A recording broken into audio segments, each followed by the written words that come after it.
श्री क्षेत्र गणपतीपुळे म्हणजेच महाराष्ट्रासह भारतातील लाखो गणेश भक्तांसाठी अत्यंत श्रद्धेचं ठिकाण।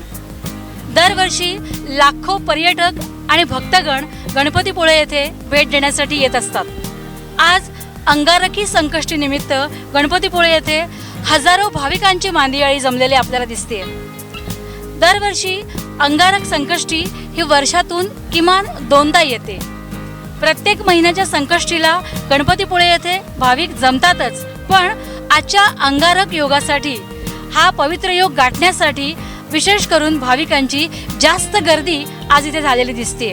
पावसाळी वातावरण आहे, पाऊस पडतोय, तरी सुद्धा भाविकांचा उत्साह जराही कमी झालेला नाहीये।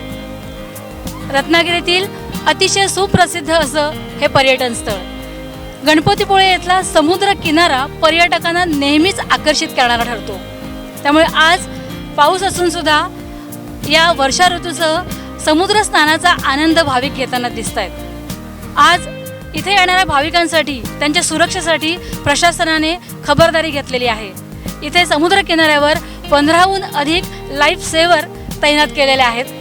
त्यामुळे पर्यटकांना संस्थानाकडून त्याचबरोबर जिल्हा प्रशासनाकडून समुद्रातील खोल पाण्यात न जाण्याचाच सतर्कतेचा इशारा देण्यात आलेला आहे।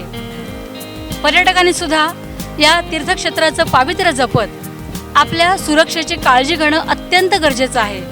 कारण कोकणातले हे समुद्र किनारे जे आहेत ते जेवढे आकर्षक आहेत तेवढेच धोकादायक सुद्धा आहेत। त्यामुळे प्रत्येक येणाऱ्या पर्यटकानं आपल्या जीवाची काळजी इथे घेतली पाहिजे। त्याचबरोबर खोल पाण्यात न उतरता फक्त किनाऱ्यावरूनच या समुद्राचा याच्या सौंदर्याचा आनंद त्यांनी घ्यावा असं आवाहन प्रशासनाकडून करण्यात येते। श्री क्षेत्र गणपतीपुळे येथे लाखो भाविक आपल्या मनात अनेक इच्छा आकांक्षा धरून येत असतात। त्यांच्या सर्व मनोकामना बाप्पाच्या कृपेने पूर्ण होत अशी आम्ही रत्नागिरी टाइम्स डिजिटलच्या वतीने संपूर्ण परिवाराच्या वतीने मनोकामना आणि इच्छा व्यक्त करतोय। टाइम्स डिजिटलला लाईक करा, सबस्क्राईब करा, शेअर करा आणि बेल आयकॉन दाबायला विसरू नका। पाहत रहा टाइम्स डिजिटल।